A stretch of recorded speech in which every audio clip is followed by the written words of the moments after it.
Hello Daily Drafters and welcome back to the channel for the continuation of the Brothers War limited set review. Yesterday we took a look at multicolored and today we'll be taking a look at every single white card in the set. Don't forget that I am reviewing these cards before the set has released and before anyone has had a chance to play with these cards, so I will obviously be getting some wrong. But over the course of the entire format you can tune back into the channel to see how I've adjusted the value of some of these cards over time. In addition to reviewing every single card in this set for Limited, I'll be producing archetype guides, pre-release primers, and other content related to the release of Brothers War. So if you've stumbled across this video and any or all of that sounds of interest to you, feel free to subscribe to the channel to stay up to date on all things Brothers War in preparation for its release. Lastly, before we dive in, I will be using the Limited Resources letter grade system to grade each of these cards here today, and if you're unfamiliar with that system, you can find that information in this video's description. Alright, with that out of the way, let's take a look at today's first white card. First up is Aeronaut Cavalry, which is 4 and a white for a 3/4 human soldier at common. It has flying, and it says when Aeronaut Cavalry enters the battlefield, put a +1/+1 counter on another target soldier you control.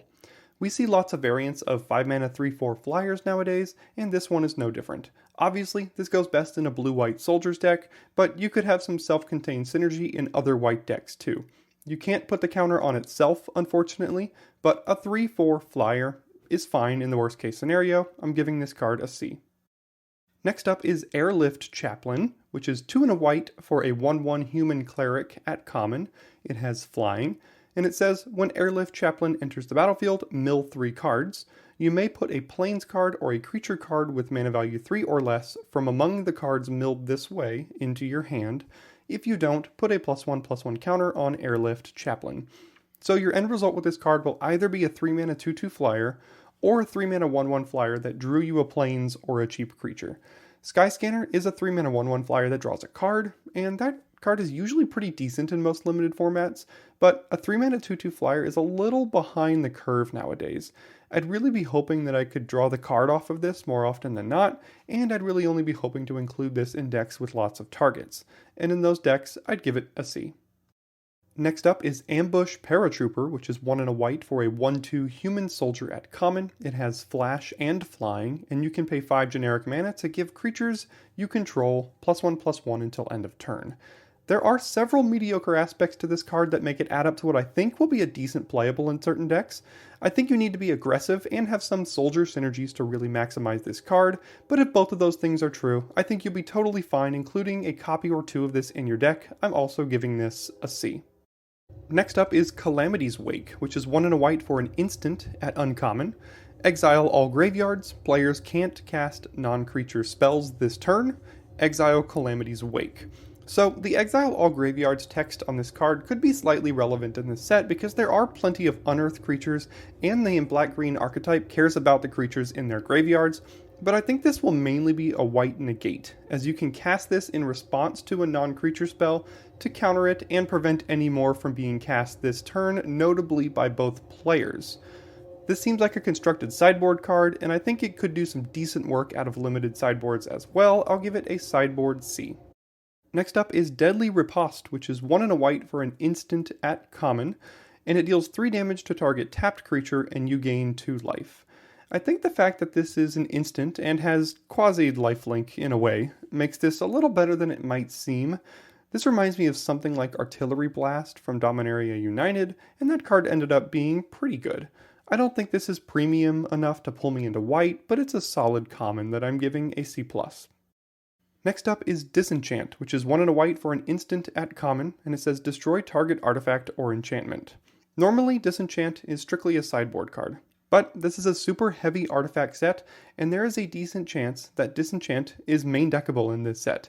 I think I'm still going to start it out in the sideboard as a sideboard C+, but with the caveat that it is possible that after playing with the cards, this becomes imminently main deckable. Next up is Great Desert Prospector, which is 4 and a white for a 3/2 human artificer at uncommon, and it says when Great Desert Prospector enters the battlefield, create a tapped Powerstone token for each other creature you control. This card seems great. It's one of those cards that has a high ceiling and a very low floor, so you have to make sure you reliably have at least 1 or 2 other creatures, but if you do, Getting a Power Stone for each other creature is some serious business. Using those Power Stones to activate all of the abilities on creatures late in the game will also be big time. I think this is good enough to pull me into white, so I'm giving it a B-. Next up is In the Trenches, which is 1 and 2 white for an enchantment at Mythic Rare. And it says that creatures you control get +1/+1, and you can pay 5 and a white to exile target non-land permanent you don't control until this card leaves the battlefield. You can only activate that as a sorcery and only once. Glorious Anthem got a facelift. An Anthem effect like this in Limited usually plays out very well, as +1/+1 to your whole board is a lot of extra power and toughness in most scenarios. It's never a straight up bomb, but the ability to exile any non-land permanent for 6 mana later in the game pushes it over the edge for me. If you play this on turn 4 or 5, your opponent will feel priced into holding their big chunky artifact creature in their hand until you activate this, so the threat of activation is a huge plus. There are downsides to this card, and it's a horrible top deck in a game where you're losing badly, but the upsides outweigh the downsides for me, and I'm giving it an A-. Next up is Kaya's Command, which is 1 and 2 white for a sorcery at rare, and you get to choose 2 of these. Create a 2/2 colorless construct artifact creature token, put a +1/+1 counter on a creature you control, it gains double strike until end of turn. Search your library for a basic plains card, reveal it, put it into your hand, and then shuffle. You gain 2 life and scry 2. Cards like these always overperform in Limited. You might be thinking, yeah, but none of those effects are like that good. I mean, you're right, but the fact that you have the ability to pick and choose what you want when you want it is enormous. I don't think any combination of these choices outright wins you the game or anything, but you could stabilize, push more damage, find a plains, or gain 2, scry 2, and all that pushes this all the way up to a B+. Next up is Kayla's Reconstruction, which for X and 3 white mana is a sorcery at rare. It says look at the top 7 cards of your library, put up to X artifact and or creature cards with mana value 3 or less from among them onto the battlefield, put the rest on the bottom of your library in a random order. This card is clearly a build around. If you have 0 targets for this in your deck, which is probably unlikely, it does stone cold nothing. On the other hand, if you pay maybe 6 mana into this, you might be able to get 3 things off the top of your deck. My guess is you'll probably find about 3 targets in your top 7 cards most of the time if your deck is built correctly. And at 4 mana, I'm not happy casting this. At 5, the card's fine. At 6, this starts to get potentially pretty good. And at 7, I think this card could be great. On average, I think I'll go ahead and start this at C+. Next up is Lay Down Arms, which for a single white mana is a sorcery at uncommon, and it says exile target creature with mana value less than or equal to the number of planes you control, its controller gains 3 life. In a normal 2-color deck, this card will probably be able to exile somewhere between a 2 and a 4 drop most of the time, and for just 1 mana, that's super efficient. Yeah, they get to gain 3 life, but like, who cares? You only spent 1 mana.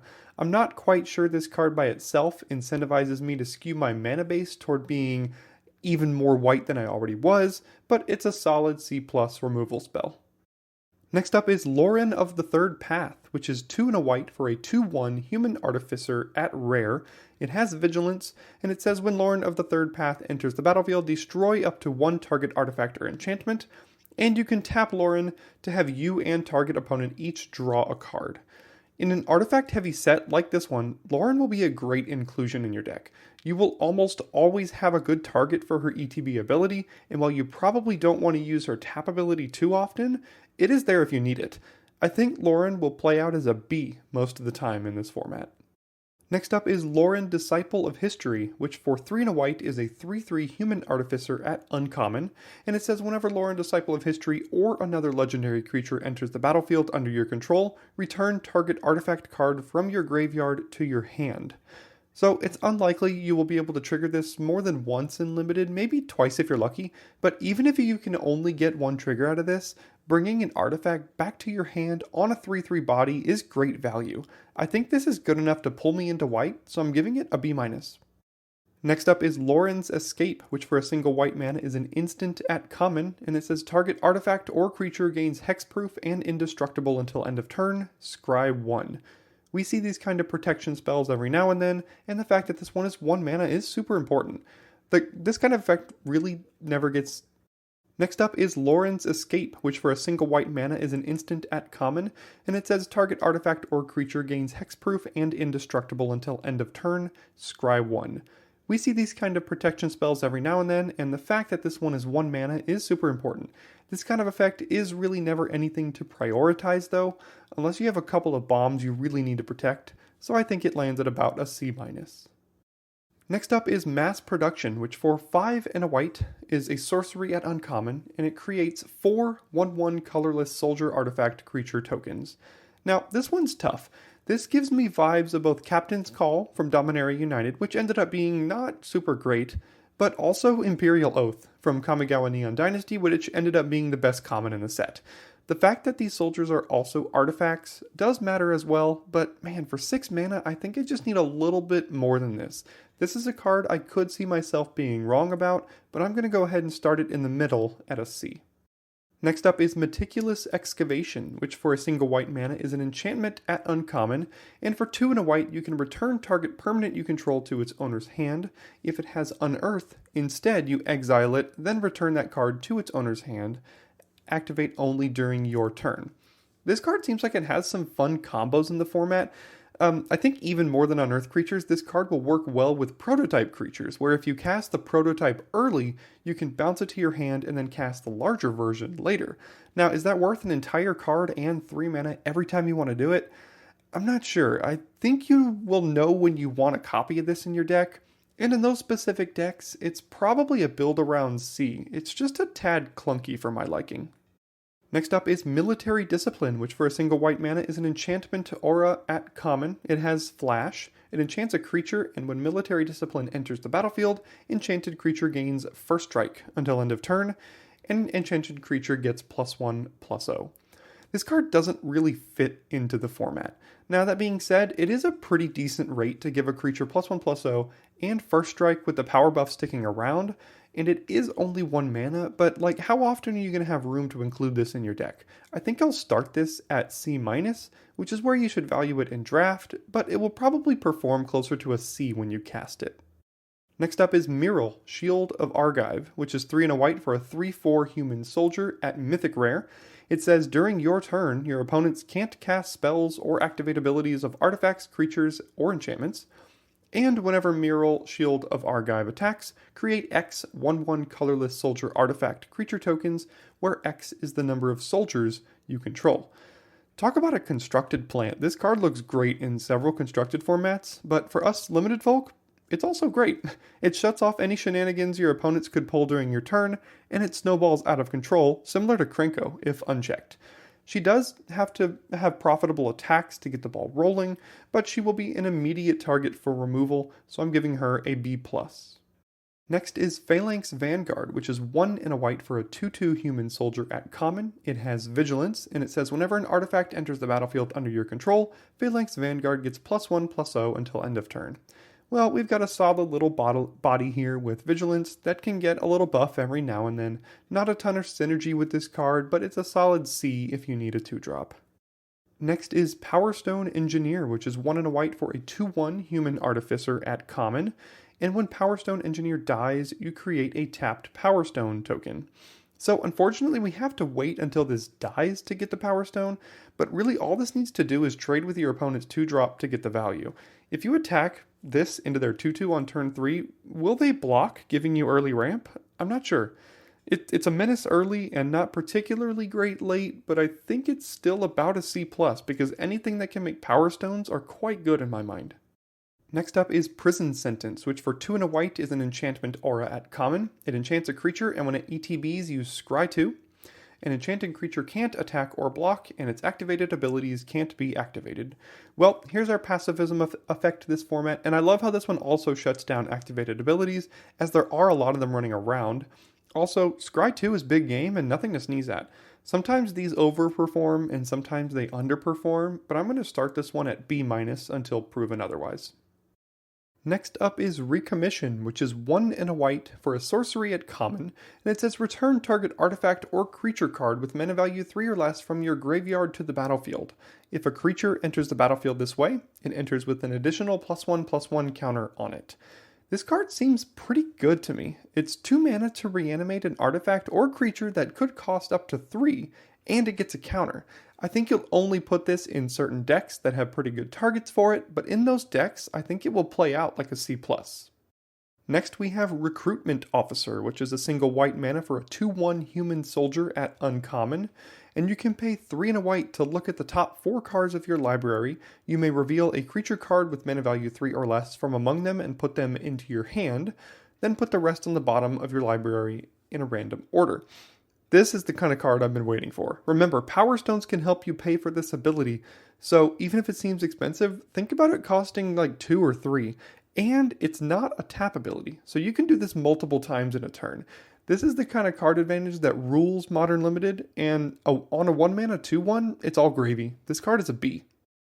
Next is Repair and Recharge, which is 3 and 2 white for a sorcery at uncommon. It says return target artifact, enchantment, or planeswalker card from your graveyard to the battlefield. Create a tapped Power Stone token. So I like this card a little more than you might think for one main reason, and that is the presence of Prototype. There are tons of very large, expensive creatures in this set that are all great targets for this, and I think that's where this card shines. It's certainly a build around, but if you have 3 or so of the big artifact creatures in your deck, and a reliable way to get them into the graveyard, this card will be a solid C+, if not even better. Next up is Siege Veteran, which for 2 and a white is a human soldier at rare. It is a 2/2, and at the beginning of combat on your turn, put a +1/+1 counter on target creature you control, and whenever another non-token soldier you control dies, create a 1/1 colorless soldier artifact creature token. Oh boy, Luminarch Aspirant is back, and that card was arguably the best card in Limited for Zendikar Rising, and it has upside of giving you soldiers. This is a 3 mana 2/2 instead of Aspirant, which was a 2 mana 1/1, but either way, this effect on the game is enormous and will still be a bomb. It's an A-. Next up is Soul Partition, and for 1 and a white is an instant at rare. And it says exile target non-land permanent. For as long as that card remains exiled, its owner may play it. A spell cast by an opponent this way costs 2 more to cast. So on first read, this sounded unplayable to me. Then I realized that basically what this card is that it bounces a non-land permanent to an opponent's hand and taxes it on the way back down. We sometimes play 1 mana bounce a thing in Limited, and while this is probably worse at 2 mana, I don't think it's strictly unplayable. It's probably about a C-.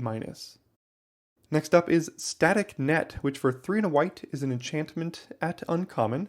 And it says when Static Net enters the battlefield, exile target non-land permanent an opponent controls until Static Net leaves the battlefield. When Static Net enters the battlefield, you gain 2 life and create a tapped Power Stone token. So this card is kind of a cross between Oblivion Ring and Faith's Fetters, and both of those are great cards. You nab a non-land permanent, gain 2 life, and you get a Power Stone. This is premium removal. It's a B+. Next up is Survivor of Korlis, which for 1 white mana is a 1/1 human soldier at common. It has first strike, and for 1 and a white, you can exile it from your graveyard to scry 2. Unless there are reliable ways to pump this creature's power, or you really care about soldiers, I just don't see this 1 mana body being relevant enough to include in your deck. I'll start this card at D+, and maybe the activated ability ends up being relevant enough to main deck in specific decks. Next up is Thopter Architect, which for 3 and a white is a 2/3 human artificer at uncommon, and it says whenever an artifact enters the battlefield under your control, target creature gains flying until end of turn.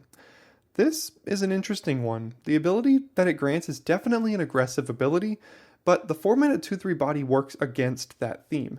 You need aggressive creatures, you need a density of artifacts, and you need to be fine with your 4-drop not adding to that aggression to be okay with this card, and I think some decks will want that, but some won't.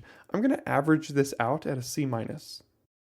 Next is Tocasia's Welcome, which for 2 and a white is an enchantment at rare, and it says whenever 1 or more creatures with mana value 3 or less enter the battlefield under your control, draw a card. This ability only triggers once each turn.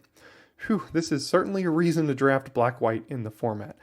One of the downsides of aggro and cheap decks is that they lack card advantage, but this card hands it to you on a silver platter. If you're able to have 12 plus targets for this in your deck, it's an easy B. Next up is Union of the Third Path, which for 2 and a white is an instant at common. It says draw a card, then you gain life equal to the number of cards in your hand. This just doesn't really fit. There's not a lot of life gain support in this set to justify wanting to include this for its life gain, and 3 mana to cycle this card isn't great. This is just a D.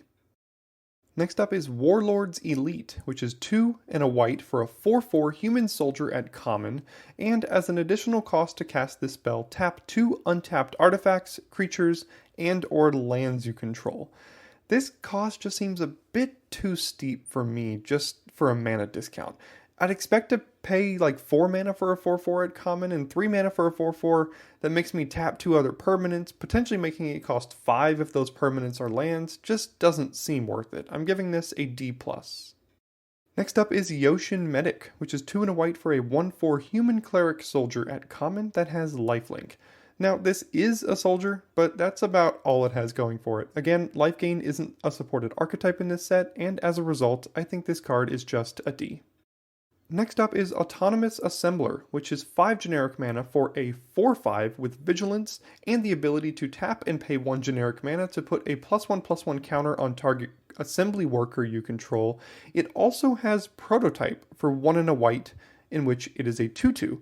You may cast this spell with different mana cost, color, and size. It keeps its abilities and types. So this is our first instance of Prototype here in this video. Basically what Prototype is that this card can either be a 5 mana 4/5 with those abilities or a 2 mana 2/2 with those abilities. You choose. It's an awesome version of like Kicker for permanents, and I think it plays out super well. This flexibility is going to make every one of these Prototype cards a pretty high grade in my book, because remember, the existence of Power Stones makes these expensive artifacts actually cost less in theory. This card is a clear B because of its flexibility and nice activated ability. Next up is Combat Thresher, which is 7 generic mana for a 3/3 with double strike, and when it enters the battlefield you draw a card, or its Prototype version is 2 and a white for a 1/1 with double strike that draws a card on ETB. Again, you'll hear me say flexibility a lot with these cards, but it's true. A 7 mana 3/3 double strike that draws a card on ETB is already pretty good, and if you're able to put even a single 1/1 counter on its Prototype version, you're in business. I'm giving Combat Thresher a B-. Next up is Platoon Dispenser, which is 5 generic mana for a 4/6 artifact creature construct at Mythic Rare, and it says at the beginning of your end step, if you control 2 or more other creatures, draw a card. You can pay 3 and a white to create a 1/1 colorless soldier artifact creature token, and you can unearth it for 2 and 2 white. So this card is a 5 mana 4/6 with nothing but multiple pieces of upside. Even if you don't have creatures, if they don't have removal, it makes creatures itself, and Power Stones can pay for any of the abilities on this card. This is a card that gets very close to stabilizing you even when you're behind, and puts the game away if you're ahead. I'm giving it an A-. Next up is Scrapwork Cohort, which is 4 generic mana for a 3/1 artifact creature soldier at common, and when it enters the battlefield you create a 1/1 colorless soldier artifact creature token. It also unearths for 2 generic and a white. I'm not quite sure that the stats on this one are worth it. You really need to want to be casting artifacts to include this in your deck, or really care about soldiers, like to the max. A 4 mana 3/1 plus a 1/1 is close, but it doesn't quite cut the cheese for me.